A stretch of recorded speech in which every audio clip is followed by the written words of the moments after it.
All right, and we are back live for another week recap of Paisley Burger Betting College Football recap show. We got week 6 officially in the books. A historic week, some will say. Mr. Paisley, just in South Bend this week. How's everything going with you? Going good. Yeah, just got back the other day. It was a fun time out there. And while that game was going on at 3:30 on Saturday, Case, a lot of other things went on that I know we'll get into that you are not too happy about. So a lot to get into. But I had a great weekend, but I don't know if you could say the same yourself. Well, Paisley, I cannot say the same. It is a very, very dark weekend. But the good news is our picks were in. We are still at 50%, just like we were a week ago. So it's not all bad. I went 8-5 on the week. Got 2-0 on locks. I really liked Alabama and Michigan State. We'll get into the Alabama recap game, but that was a pretty lucky cover there at the end of the game. Vandy kind of held strong for mostly 4 quarters until the end of that game. And then I also got Michigan State by half a point, also very lucky to cover. So got some luck on my side. We were both on Cincinnati. That was a good pick. They really handled business against Iowa State. They were up by a lot. Iowa State rallied late in that one. I guess we'll also get into that. I liked Wake. Had A&M covering TCU. Maryland plus 5.5. That game was crazy. They were up 20-0 in that game. Washington came all the way back and won, but thankfully Maryland hung on for the cover. So up and down, but I'd say I was pretty happy with 8-5 for all things considered. And then, yeah, Paisley, you were just below 500 at 7-11. Takes our overall record now to 105, 106, and 6. So literally a half game off 50%. And then, of course, our locks also 11, 11, and 1 here in the midway point of the season. Yeah, just really stuck at 500. It's just the same old story week in and week out here. But, we'll maybe pop for a week here. But, yeah, I want to touch on some games that we won't get to in the big breakdown. But the Delaware game we were talking about a little bit, that was a wild game on Friday night. Some really crazy games Friday night. So if you're not watching during the weekday, we'll have some more this week, actually, starting Wednesday. I think there's Wednesday, Thursday, Friday. So missing out on some good games. So make sure you get your bets in for that. Delaware to look good, but Western Kentucky got lucky there. Purdue, really terrible. Their offense is actually good, but their defenses might be one of the worst in the country. Cincinnati, like we talked about, their offense really exploded, looked really good. Kansas State, maybe coming back a little bit, Case. I think they got the win outright, actually, against Baylor there. So maybe a little bounce back there. I think they're even pick them against TCU going into this week. So who would have thought that? We'll get to the Clemson game. UAB was one of my stronger calls that I called out in the week. The Service Academy did get me there, so got to tip the cap to the Service Academy. UAB just came out really flat, couldn't score the ball like they normally do, and Army got a nice win there. The under, my 2 locks, the Boise ND one was kind of bad. That never really had a chance. ND had some chances there on the goal line twice that could have been touchdowns.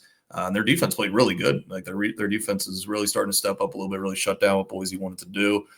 So that was disappointing. You need both teams to get the over there. And then the under in the Texas Florida game, I was not expecting Florida's offensive outburst, but again, we'll get to that later.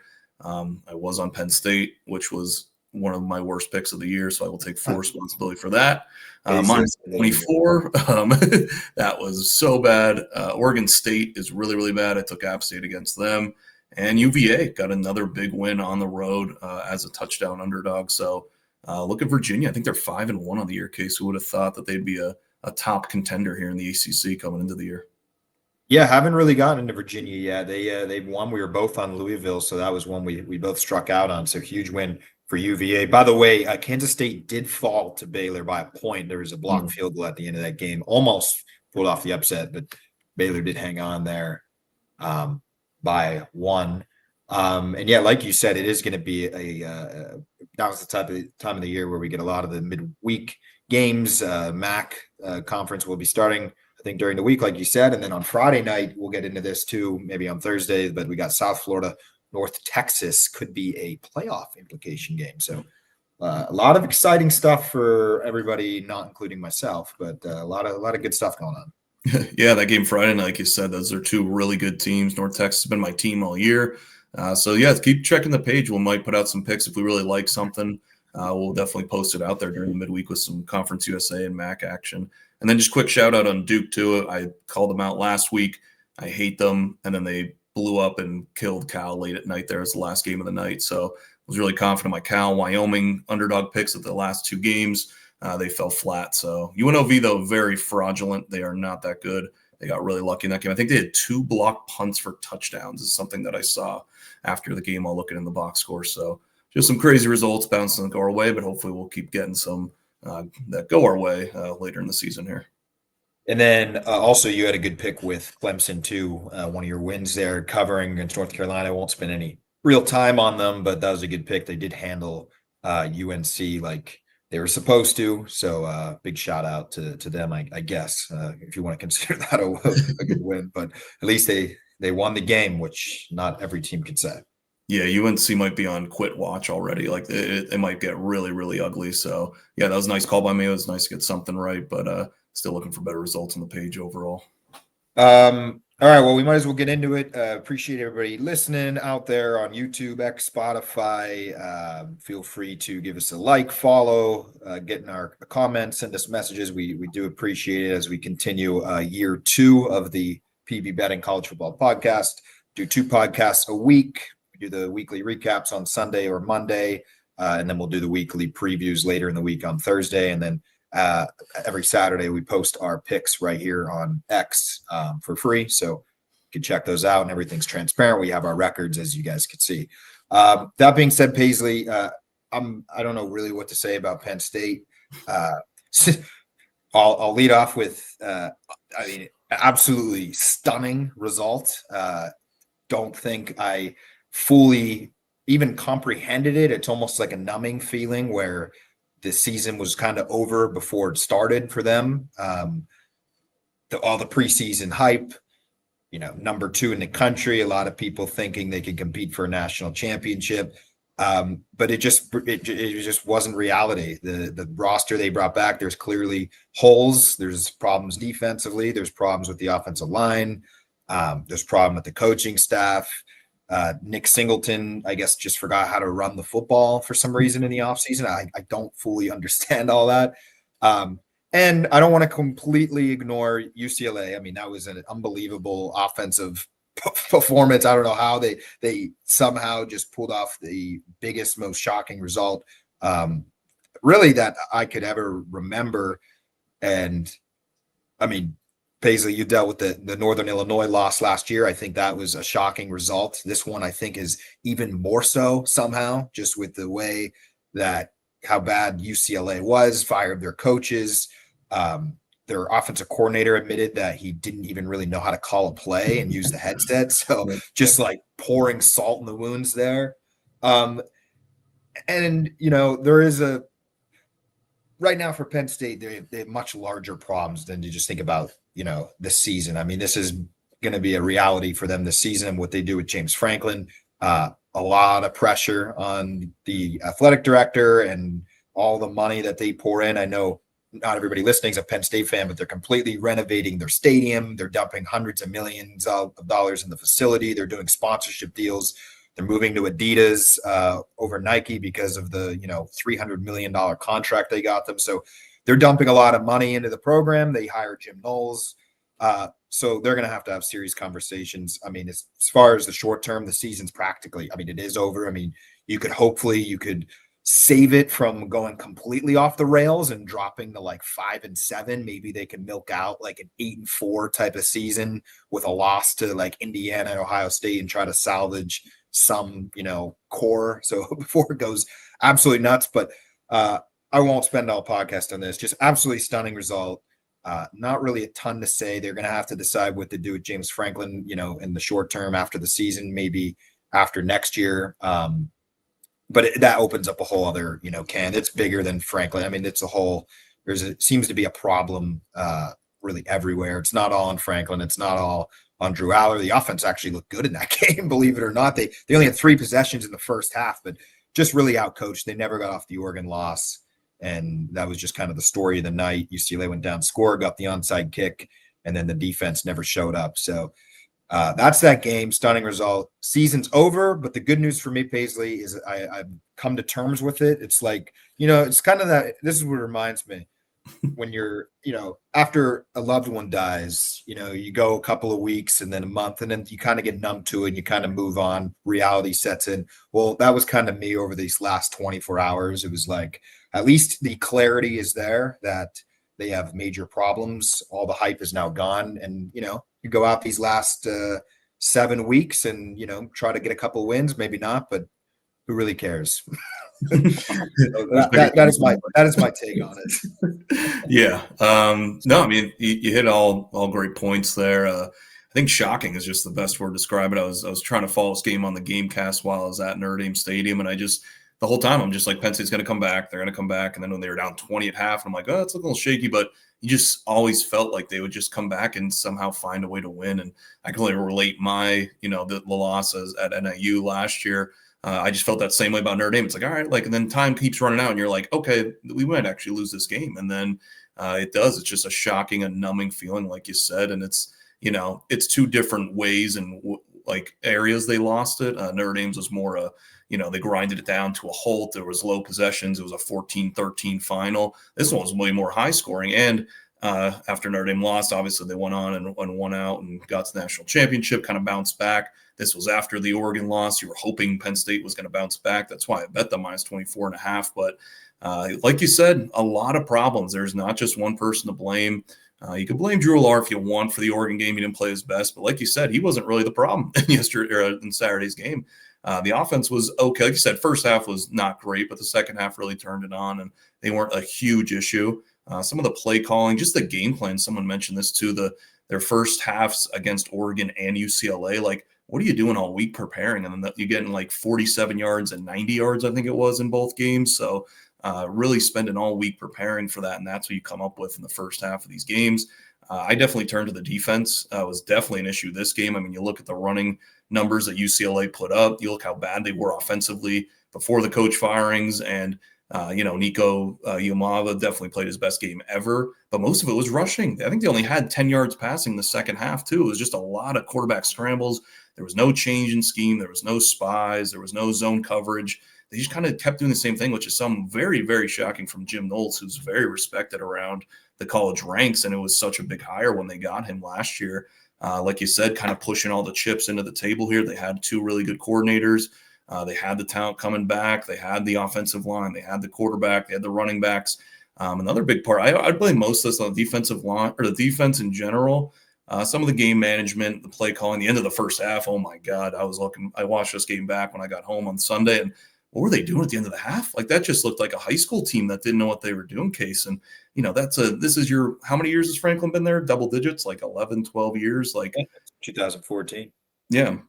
You got to know what you're doing. These are experienced play callers on both coordinators. So just really shocking that they didn't change anything up, didn't change anything. And this was just a legit beatdown. This was not fluky. UCLA didn't have special teams touchdowns, or they actually had one of their blocked punts for a touchdown that Penn State got. They weren't running fake, field goal formations, and it was really fluky. They just lined up and just kind of beat them. And the Penn State offensive line is something that we highlighted early on in the year against the likes of FIU, Villanova, and they couldn't really get the run game going. You're playing those teams, Nevada.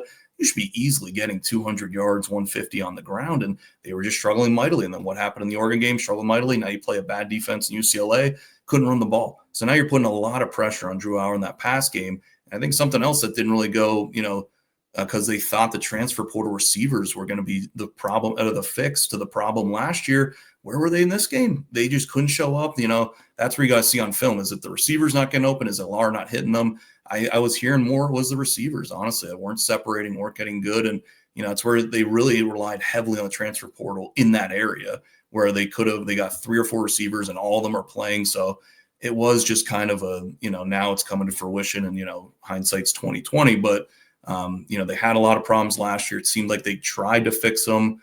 In some areas they should get better, but they just got a lot of worse in areas that they were really good in last year. But the defense was the big head scratch for me. Case of Jim Knowles, after they got embarrassed, Oregon running all over them, they ran for the same amount of yards or even more against UCLA. Just very, very, very questionable and interesting what's going on there in Penn State.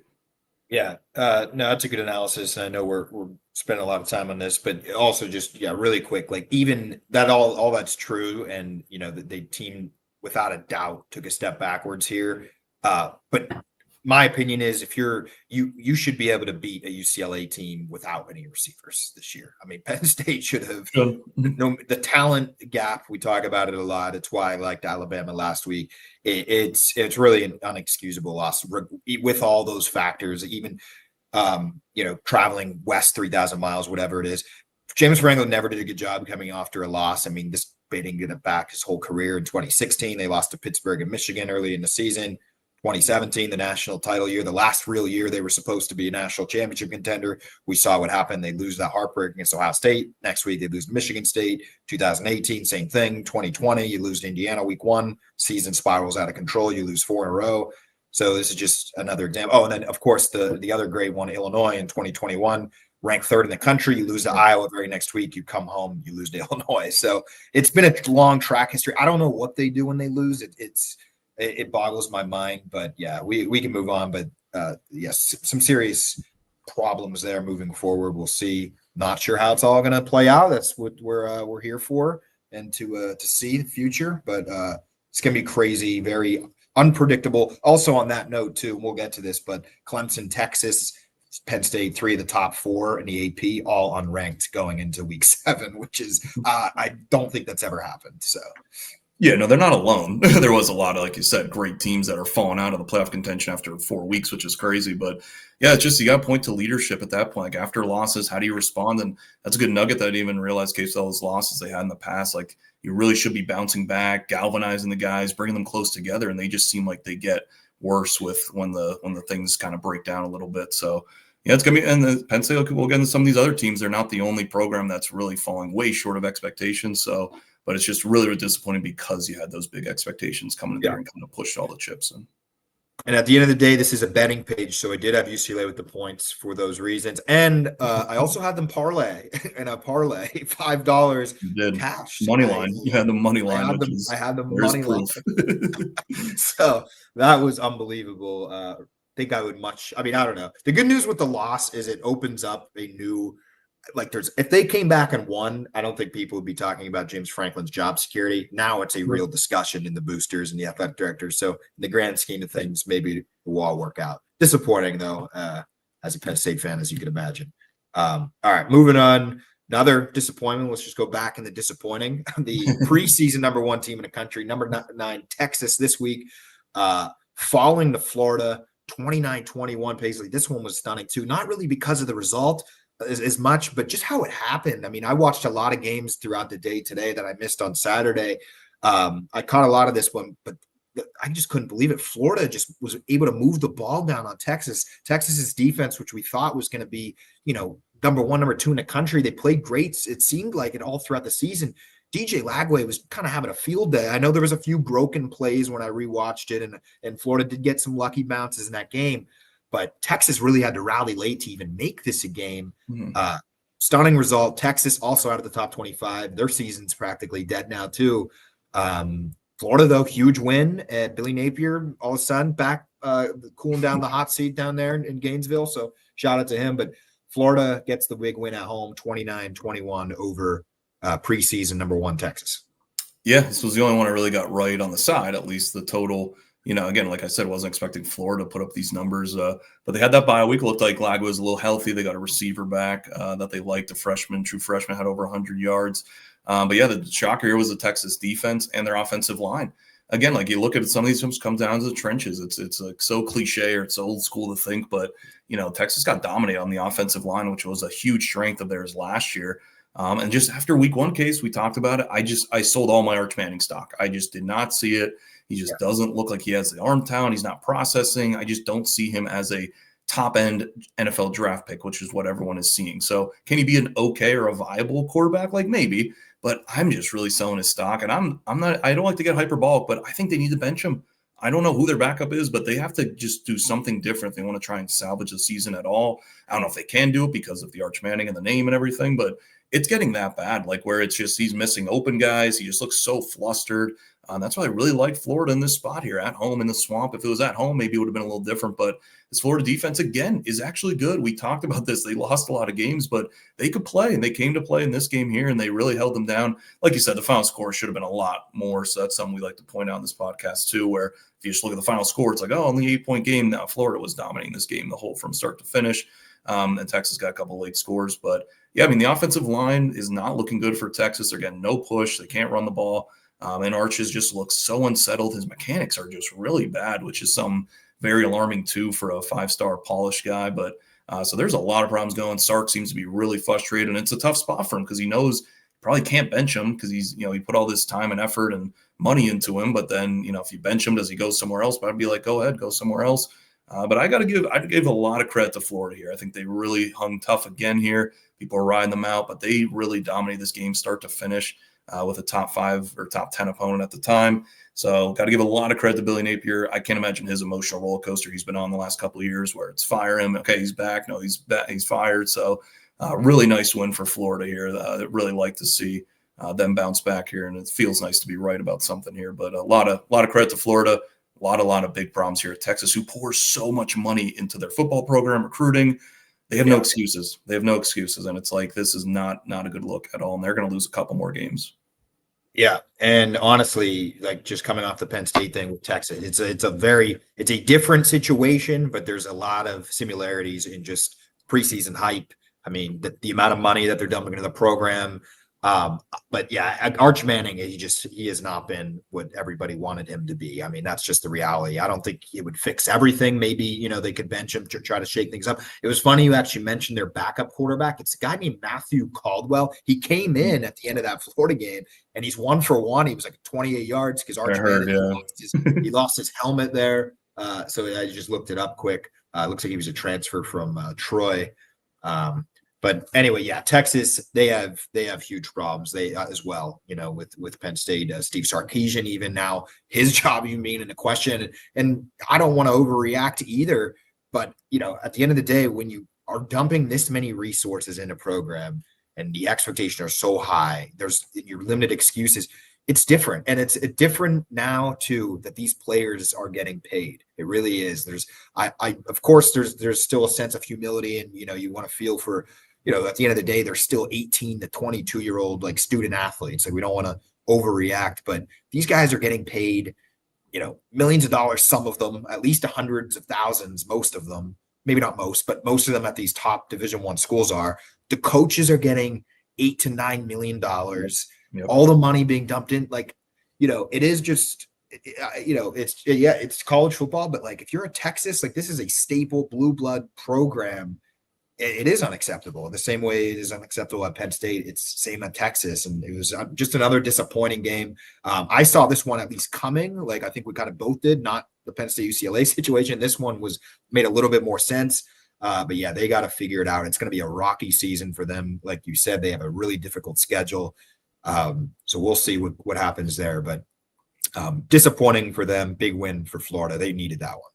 Yeah, if you miss your expectations by a game or two, or you get deep into the playoffs, like that's okay. But when you're missing these expectations, like we'll see how the rest of the season plays out, Penn State and Texas. But like Florida State was last year, Clemson this year, like it's like you're missing by multiple games. Like that just can't happen with the talent discrepancy that you're saying. And just two things I want to just point out that I think are becoming true here in college football.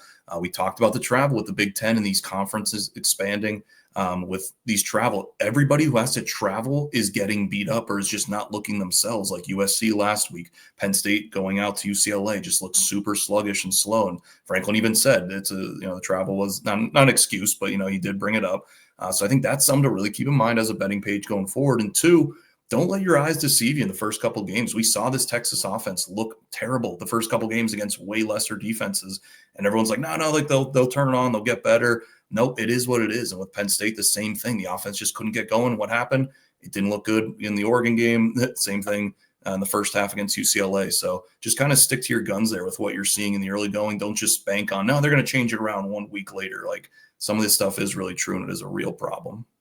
Yeah, no, absolutely. We saw the warning signs all along, and a lot of people didn't want to believe them. But yeah, it is reality at the end of the day. Both those teams are how they played so far, and I'm glad neither of them are ranked for from 0 wins over a Power 4 school here, sitting halfway through the season almost. So let that speak for itself. All right, moving on. The ACC, we have a smaller slate here to recap, so shouldn't be too long an episode here. But Miami, number 3 in the country. A dominant performance against Florida State here on the road. The score's a little bit conceiving, 28-22. I had FSU, almost got a very late cover here, but Miami controlled this game for 3 straight quarters. Florida State came out okay. Their offense was moving the ball. I think they were down 7-3, turned it over, but then kind of that like 8-minute window in the late second quarter, early third quarter, Miami was able to pull out. I think it was actually 28-3 at one point. They look good. That receiver for Miami, man, his name's blanking on me right now. But yeah, incredible. He's awesome. Yeah. I couldn't believe it. He had 2 touchdowns, like, I don't even know, 150 yards or something. He had like a 50-yard touchdown call back too. If you're the first time listener of this episode or podcast or whatever, I'm one of the biggest Miami haters in the country. I think I try to pride myself on that. I'm starting to roll it back, Paisley, for the first time. They're still Miami, and they'll still lose to Pittsburgh last game of the season, but they look real. Like, they look for real. Even like way back when they beat Notre Dame years ago, they were like undefeated. This maybe 2018 or 2019. That was like the last time I think we had this type of hype around a Miami team. I knew they weren't that good. Like, we saw there's problems in the offense. They were like 10-0, but they didn't really play anybody until that Notre Dame game. Got that big win, and then they lost their last 2 late in the season. This Miami team feels a little bit different. Carson Beck looks really good. The receivers are really good. The talent's not an issue. It's really going to be Mario Cristobal. Could they just keep the train on the track here without making a huge monumental mistake?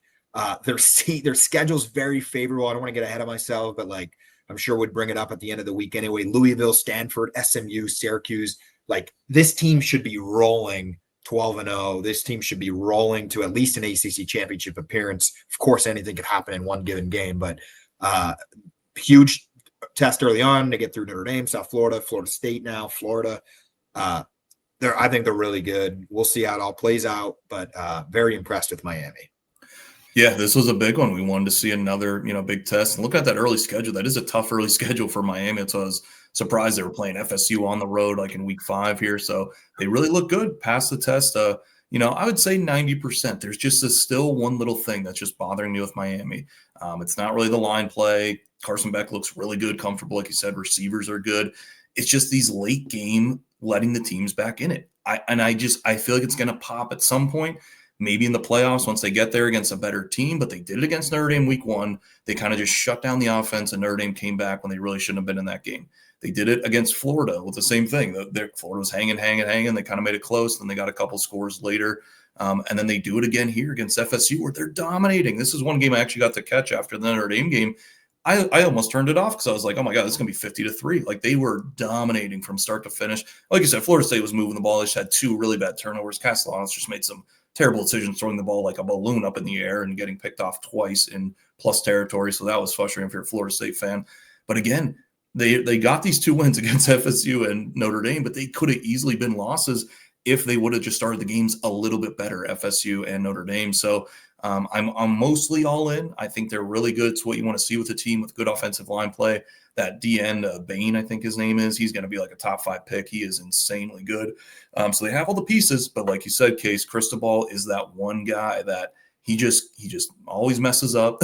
We've been calling that Pitt game since the beginning of the year. That'd be really funny if they actually do lose that, because we could pull some tapes from back in the summer when we were recording this about that. But I would still not be overly shocked if they lost a game. Look out for Louisville next week, or they might have a bye. I think so, might not be next week, but that's going to be an interesting game. But I'm just I'm 90% there, but they still, Cristobal, I just can't get over. Not that he's exactly like James Franklin, but it's just it's hard to trust these guys 100%. They're showing a lot of good signs, but I'm just getting a little worried by some of these late games. I would have really loved if they would have just put the foot down, won by 2-3 touchdowns, and been like, okay, it's different. But that was a little too close for comfort at the end. I just think it might bite them either later this year or in the playoff once they face pretty good teams. Yeah, it's a good point. Florida State did rally back a little bit. I think a lot of that also the play calling kind of gets conservative. I think if you're Miami, you're almost trying to get away out of the stadium. It really, I mean, it could have bit them in the Florida State game, but more so the Notre Dame game. I mean, Notre Dame really like that was a coin flip by the end of that game. Like Notre Dame could have won that game. Florida State, yeah, they did get a chance at the end, but it was kind of like they never fully felt like they were in. I saw they got those 2-point conversions too. But you're right. I mean, it could bite them, and that's why, like we said, when they lose to Pittsburgh, I may have to go to that game now. We've been saying it so much. But yeah, I think Miami on the field is really good. I do agree, though. I'm not totally sold. We saw years ago, remember Cristobal, how they lost that game against Georgia Tech when they couldn't kneel it out. So yep. I said to fire him that day. I mean, I would have if I was the athletic director. Thankfully, I wasn't for him, but I that's unacceptable if you have a win and you just look idiocy right there. Like you can't do that. Run the ball. Yeah, so we'll see. Basically, we're just going to have to find out, see how Miami blows this, but they feel like they're really good. They're explosive offensively. They got to clean that up, though, from letting teams get back in, maybe stay a little bit aggressive longer. I just think that's maybe because Cristobal's not kind of used to this as much, maybe. I mean, who knows what the issue with that is. But yeah, going to be fun to watch. And really, I mean, now Clemson down there, what is it? I guess Georgia Tech is like the second best team right now in the ACC. So, we'll see how it all plays out. I guess they don't play each other either during the regular season, so they would meet in the ACC title. Yeah. But yeah, like I want to like this team. Like I said, they have all the pieces, but with the way college football is going this year too, all these crazy upsets, it's prime for Miami to lose when they really shouldn't. But I still think they're going to make the playoff even with a loss or two. But I do kind of like them going forward, but I don't like Cristobal. Also, really quickly, Paisley, because we only have 2 games left, so we're doing okay on time here. UVA, maybe they could win out and make this a 3-way because they have a Washington State. I'm looking; they're off this week, next week, so like 2 weeks they have Washington State non-conference game, and then they're at North Carolina. Should be 4-0 to start in the ACC. Of course, though, I don't want to just start writing off wins, but I mean they don't play Georgia Tech or Miami, so maybe we'll have a really interesting scenario. I don't even know what would happen if there were 3 unbeaten ACC conference team or how that would all play out. But we'll be team to watch now, UVA, since they got through, Florida State. That was something with UVA going into the year. They had like some talent, they transfer portal, but their schedule was easy. So that was one thing. And now they got through some of their big wins. So you're right. We'll get into all the tiebreakers because these conferences are so big now. The tiebreakers have to come into play. So, yeah, will UVA run the table? It might have a 3-way race at the top. That'd be fun, the ACC. And the really weird thing in that situation is UVA lost that game against NC State, but it's a non-conference ACC game. Oh, really? It doesn't count. I think because it was scheduled. I really actually don't know why it's not counted as an ACC game, but I know it's not. They're both. That could be big. That could come into play then. Yeah, that's why I kind of paused. I'm just like, wait a second, they did lose, but I don't know. Anyway, we'll let all the tiebreakers, ACC officials all figure that scenario out. But anyway, interesting team to watch, UVA. Big shout out to them. All right, going to the Big 12 here. Texas Tech, number 11 in the country, dominating Houston 35-11. Texas Tech really looks like the clear-cut front runner right now in the Big 12. I know TCU, had its ups and downs, but of course, we saw what happened to them a couple weeks ago. So Texas Tech, huge win on the road, controlling this game from start to finish, 35-11 over Houston. Yeah, this one just had the under in this game, and I liked Houston, but just didn't get there in a play, and thankfully I didn't because they were kind of out of this game right out of the jump. Really, really impressed with Texas Tech this game. Got to watch this one back a little bit. Defense looks really good, kind of looked exactly the same like that Utah, but now they're starting to get some more offensive, progression here and looking a lot better on that side of the ball. So, Texas Tech, another big win, not huge win, but on the road here in a little hostile environment around, 10 points or so on the spread. So they keep checking the boxes. Like we said, the Big 12 has been crazy with upsets and, back and forth all year. So can they be that team to steady the ship and really take that next step? And again, really look good. Some people are floating them around maybe to take a long shot to win the title. And I wouldn't hate it, honestly, because of how college football's going here and stuff. And, they have the transfer class. If they all clicks, they could be really good and talented. And it looks like it's clicking right now. And they got a veteran quarterback who gets banged up. He's been hurt a lot, but that backup, like we talked about in that Utah game, is really good and really formidable. So they have some depth there. But yeah, came away from this game just really liking Texas Tech even more. I was fading them in this game, but they really proved me wrong here and looked really good. I think they could win a game or two in the playoffs, honestly, if they keep this up and looking this good. But with that said, watch, they'll probably lose and be in Big 12 fashion next week or something. But still waiting for some chaos in the Big 12. I think they have Kansas next week and Arizona State the week after. So definitely some not easy games in these conferences where they're so large now, and not a lot of top end teams, but a lot of good middle of the pack teams. It's going to be hard week in and week out. So let's see if they can keep this train rolling. But another impressive win for Texas Tech. I wonder if Penn State can move to the Big 12 next year. That would be nice. Might suit them better, yeah. Would like it a lot better. But they do have a tough schedule, Texas Tech. Like you said, they got to go to Arizona State. They have BYU at the end of the year. They also don't want to just ignore Kansas either this week. So, I mean, anything could happen. But yeah, they are definitely, I think, like a tier 1A in the Big 12. Like they're clearly a little bit higher. They get the big win against Utah. They look good here on the road against Houston. Houston, a physical team, not a pushover team. They were 4-0 coming into this game. I know they didn't really play, difficult competition, but still big win for Texas Tech. Definitely agree. I think they're for sure a playoff, in the contending, at least teams. We'll see about a title. Of course, they're once you get to the semifinals and championship, there may be a little bit of a talent gap with them, but still going to be fun to watch. Definitely like them in the Big 12 and to make the playoff right now. Yeah, I think this year we're seeing there's going to be a ton of losses. They're not really going to be a lot of undefeated conference champions, I don't think. So it's going to be managing, if they do slip up one week, how are you going to bounce back? I think it's going to be a lot about bouncing back, holding the guys together, keeping your expectations, tempered. So that's something that, I think a lot of these teams are not going to run the table per se, but if you lose one, can you bounce right back and keep the ship steady? All right, staying in the Big 12 here, Cincinnati at home getting the huge win, 38-30 over Iowa State. Iowa State was, they were a good team. They're still a good team. I think Cincinnati's a good team. We were both on Cincinnati. This just kind of felt like the right spot for Cincinnati. I was high. I wasn't very high on Iowa State kind of coming into this game. I thought they were really good, but like being ranked, I think they were like 14th or whatever coming into this game. I just was not fully bought in. Cincinnati was really controlling this game. Iowa State came back late. They really rallied, had some shots at the end of the game to make it interesting. But from start to almost finish, Cincinnati did a great job, controlled the game at home. Huge win for them also in the Big 12. They're now 2-0 here in the Big 12. And they get the win, knock off Iowa State. Iowa State's first loss of the season. And that's kind of what opens up the door more for Texas Tech, is just because Iowa State was right there with them kind of on the national level of expectations around the rankings and everything. But big win for Cincinnati, the only loss against Nebraska. And all of a sudden now that Nebraska win is looking a little bit better for them and Matt Rule. So congrats to them. Don't get back on Nebraska. Don't do it, Case. Don't do it. I don't know, Paisley.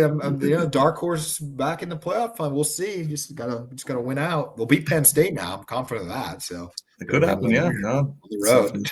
It might not be a ranked one at the end of the year though, but still got to win on the road.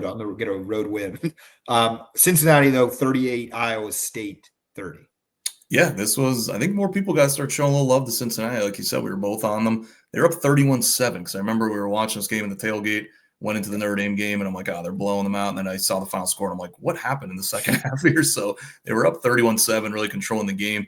Satterfield, the head coach of Cincinnati, is another one who's known to blow a lot of big leads, so he almost did it here, like Cristobal. So not feeling, really, really good about Cincinnati, but I will say their offense is electric, and that's kind of why we lean to them in this game. Their offense is really good. The quarterback is playing at a very, very high level. So there definitely could be a little good over team if you're looking for a betting angle with this team, because their defense really just is not that good. And that's why it's hard to put them maybe in a top 25 situation going forward. But their offense is electric. This is like back-to-back weeks. They put up 30 plus pretty easily and handily. So they're going to be in shootouts, which is something you wouldn't think for a Satterfield Cincinnati team here. But like you said, Iowa State, had a good start to the year. Got a lot of buzz, but they're starting to come back down to earth a little bit. Season's still in front of them. They still are a very good team. I think that's why we just both didn't like them in this matchup, because we don't think they're an elite team here to go on the road and really show their poise here. So I think they're going to slide back a little bit middle of the pack, but they're not going to fall off the face of the earth. Iowa State's still a really good team, really good offense. Just kind of got off a bad start here in the game and got behind way too deep in the hole here, but they really do have some good players on the team, and I think they'll be feisty going forward. Just another classic Big 12. I think both these teams are like they could beat anybody or they could lose to anybody in the conference going forward. So they're going to be two teams interesting going forward. But Cincinnati off to a quiet, like you said, one loss start to start the season here. So got to give them a little love here. Yeah, and for Iowa State, it's a good point too. Big 12's wide open. They're still very much in the race here. Just got to go handle what's in front of them. Everything's still on the field here, especially for how wild the Big 12 was last year and probably will be again this year, I imagine. So season not over, but yeah, big win for Cincinnati. Yeah, I think they did that last year too, Case. They kind of started off okay, and then they just got really hot at the end, Iowa State, and got all the way to the championship game. So you're just looking for these teams to get hot at the end and hopefully ride it into a conference championship appearance. That crazy, like almost 4 or 5 way tie almost at the top of the Big 12 last year. Yeah, crazy. Hopefully we get the craziness again. It's at least it will be fun to watch. All right, last game here. Vanderbilt at Alabama. Alabama gets the win 30-14. But as I mentioned at the beginning of the podcast, this game was very close throughout, 17-14 for a large portion of that second half. Alabama did a little bit late. That score is deceiving. Vandy was right in this game. I'm happy about it because I had Alabama minus whatever, 12 or 10.5. So I got the win. It helped me in my parlay. So it all worked out. But this was a game. Diego Pavia, couple crucial turnovers. He's a great player, but fumbled it down on the goal line in the beginning of the game. And then the second half threw a critical interception just down 3 in the red zone. So just a few mistakes, shooting themselves in the foot, and almost pulled off a huge win. I really did not see this one coming. I really liked Alabama in this spot, and look, they did cover. So at the end of the day, we cashed the ticket. That's all that matters. But it was a game. It was a battle. I come away, despite Vandy losing 16 according to the scoreboard, I was genuinely pretty impressed with how they battled in this game. But they fall short. Alabama gets the win 30-14. Yeah, like you said, crazy ending. I was on Vandy myself, and they were looking good the whole game. And then 20 seconds left, they bust out a 4th and 2 runner, and run for 40 yards for a touchdown. So that's gambling. Like we said, hopefully it comes back around. But that was a very unfortunate bounce there. And yeah, like you said, Vandy played really well. And I think people won't, see that with just the final score here. But like you said, those 2 red zone turnovers were just ginormous if you're trying to pull off a big upset like they did last year. But yeah, I think they really handled their business. They still ran the ball effectively. Diego was solid on the ground, just had to clean that up in the turnovers. And Alabama's defense actually held up a little bit better than they did against Georgia in the run game. So another, a win for Alabama, but like we highlighted it, there's still some problems there with Alabama. And again, the schedule doesn't get easier as we talk about in the SEC. So they got to go on the road to Missouri. So now this is going to be a 3rd big-time game in a row, just a tough spot. So again, like we said, it's a war of attrition here. It's going to be a lot of, tempering those expectations. They really wanted this win, Alabama, you could tell, but now that's 2 really, really emotional games. And now you still got to go and have the rest of the season to play here. So I was a huge Alabama fan. Like I said, before the season, they were one of my top teams with Clemson. But I'm just fully not bought in with these, wins here. They're nice wins, and they definitely, maybe deserve them, maybe not, but really skin of their teeth here. But I just don't fully trust them really going forward because I'm just seeing a lot of holes in their game. They're still having trouble running the ball, but their throw game with Ty Simpson and those receivers are very elite. They definitely have a really good receiving core. So if they could change or they could fix some of the issues they have with running the ball and stopping the run, I think that can maybe take them to the next level. But if they're going to, I wouldn't be shocked here if they lose outright next week. That line is shooting way down with Missouri. It was 5, 4.5, now all the way down to 2.5. So it's the SEC, man. It's just going to be back and forth, tough battle after tough battle. So, but just not fully sold on Alabama yet. And I was very impressed with Vandy, even though it was a loss. They still got a lot in front of them. I think they're still that was their first loss of the season. So, a lot to play for. Their schedule's manageable-ish. And I joked about a couple weeks ago, Case, so I'm like, is Texas going to be, an easy game now, where it was thought to be your hardest game maybe on the schedule, and now it's looking like that. So I think Vandy does have Texas on the schedule later on, but that game doesn't seem as hard as it used to. I think they have LSU too, which we know, we talked about them last week and how poor they look. So it is a lot of just week by week seeing how these teams progress. But I think Vandy still has enough here to win a couple games. I'm still holding out for them. I'm not going to sell all my stock yet after this loss. I'm still thinking they could be a top 5, maybe top 3 team in the SEC, honestly. Basically, if you had to bet on right now, mid-season or not quite, just short of mid-season, but SEC championship game. I know we did it preseason. What would your thoughts be right now? I mean, you still have A&M. I mean, there's 9 teams ranked. You almost can't go wrong. Yeah. I mean, Ole Miss is actually looking good. Missouri, I said Missouri a couple of weeks ago, just because of the way their schedule lined up. But yeah, it's going to be a battle. I don't even know. I'm going to throw Missouri in just because I said a couple of weeks ago. I'm going to say like Oklahoma versus Missouri or something like a little outside the box there. It's going to be a fun race, but I'm curious if you had any thoughts on that. Yeah, like you said, there's just so many teams and no one's really separating as that elite team, so you really can't go wrong. But I'd maybe put Alabama just because I think they'll be okay. But again, like I just said, I wasn't too high of a fan of them. But you still got Georgia there too. Like there's just so many teams. I actually do. If I had to pick one team that I'm confident in, it would be Texas A&M. Honestly, I think they're going to get there with their schedule. Got a lot of big games at home.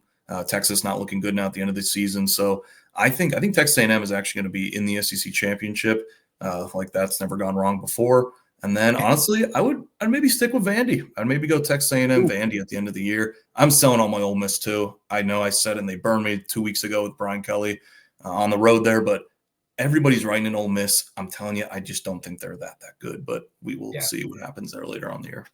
I like the Vandy pick. The only thing is I feel like then they'd have to pretty much win out, I think. If they drop a game, they'd have 2 SEC losses. To get there, maybe. In other words, that maybe there'll be like a 3 or 4 way tie with 2 SEC lost teams at the end of the year. But possible. But yeah, they at least they definitely can't obviously lose more than one. But we'll be fun. They do play Missouri too. Vanderbilt plays Missouri. Yeah. They have a tough schedule. I mean, every SEC schedule is tough. And another team, Tennessee. We'll see how they look this week. They got Arkansas, but that offense is legit. Can that defense just round into shape? They're still ranked number 12 in the country, so everyone kind of sleeping after that Georgia loss, but they kind of outplayed Georgia the entire game and should have won that. So Tennessee could easily be right in it. So there's so many teams. It's going to be a fun race in the SEC. Yeah, 100% agree. All right, well, that is our week 6 recap. We have what do I have? Some honorable mentions. Yeah, we kind of mentioned that at the beginning. Maryland, of course, the collapse at home against Washington. Clemson handles UNC. Also, Paisley, Tarleton State got a huge win over Southern Utah, the Thunderbirds over in the FCS. I was actually looking at it. It was a battle though, 52-42. They won. If Southern Utah pulled off that upset, they were going to be my winner of the week. That's what I was checking out, just because the Thunderbirds, I think, were 1-5 coming into today, so almost pulled off a huge win. But Tarleton State 52-42 over Southern Utah. They're now 6-0 and averaging like 60 points a game. So crazy. That championship with North Dakota State at the end of the year is going to be great. Yeah, I love the FCS talk here. I got to look for their futures. I think we got to put a podcast future on them to win it all, because they are a wagon right now and love their offense. So love the shout out to our Tarleton State guys down there. I think I'm just going to go FCS full time next year. You could do that. D1. Forget about Penn State. Just go FCS. All right. Winners, losers, everybody's favorite segment of the week. I'm just going to quickly just kick it off here with the loser of the week. It is the most obvious pick of the millennium for me with Penn State's program. I'm not going to repeat. If you want the reasons, go back to like the 5 to 15 minute mark and listen to all that. Not going to speak on it. Mr. Paisley, who's your loser of the week? That's okay. We don't want to get the blood pressure too high here at the end of the show. We already did. So, but no, my loser of the week, I'm going to go with Arch Manning here. It's the easy target as well.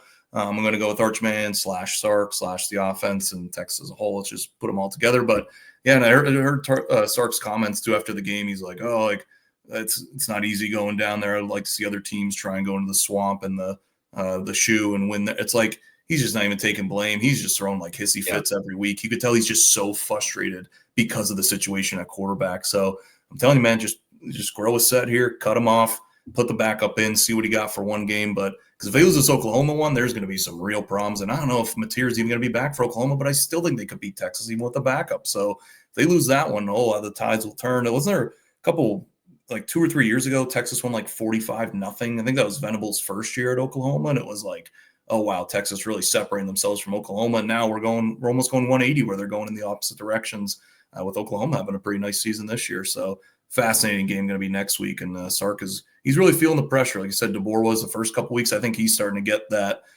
pressure and lashing out at press conferences and stuff. So he might implode.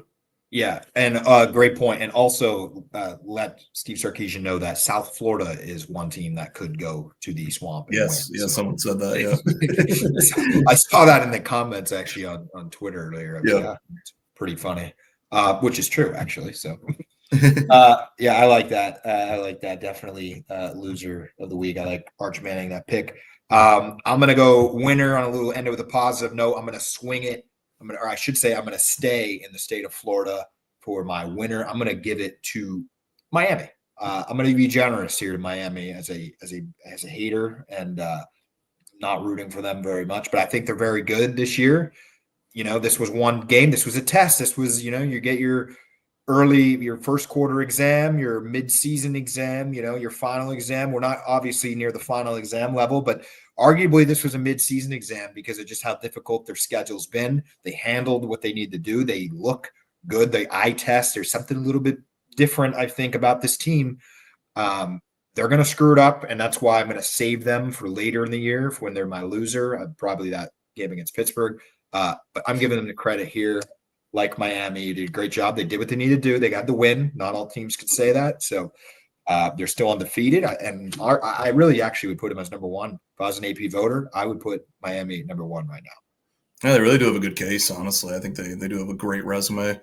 Don't mind that pick there. I like it. And my one of the week, going to keep it simple as well. I literally laughed out loud at this scene when it was going on. In case, again, I hate to keep bringing up this game, but I'm going to go the offensive coordinator for UCLA when he was getting carried off the field by his players, like Rudy style there. That was hilarious to see right when the final whistle blew. That's just what's great about college football. It's the worst when it's your team, on the other side of it. I remember when the NIU coach is sobbing as he's trying to give an interview because he was just so happy, like looking back on that was so cool. But, it did come at the hands of a defeat of Notre Dame last year. But, some of these moments are just only happen in college football. You don't see this in any other sport anywhere else. So it was really neat to see this and see the reaction the team gave. The first-time offensive coordinator was still trying to work the headsets, like you said. So that's why we love college football. That's why we're diehard fans and do this podcast and watch it every Saturday. So it strikes again when we thought, hey, there's not a lot of great games this week. It just delivers every week, Case, and that's why we love it. Paisley, maybe UCLA. I saw this tweet also. They just might be really, really good for all we know. It'll be like NIU last year, right? Now you see them the win out, and it will look a lot better. UCLA, I saw this that maybe they were just playing around the first 4 weeks. They dropped to New Mexico intentionally just to catch Penn State off guard here and get the huge win. So we'll see how it all shakes out. They did throw the blue out at you guys too. That was huge with their that was 200 fans in the stand. That was a big deal. So can't forget about that. I hate college football, Paisley. I hate it. All right, folks, we will be back on Thursday previewing next week. Enjoy your week, and we will be back which is supposedly a great slate. I was looking ahead a little bit, so this might be our best slate, if not at least second best slate of the season. So thanks for watching, and don't forget to subscribe, like, comment, send us a message, let us know you watched, and we'll see you guys on Thursday.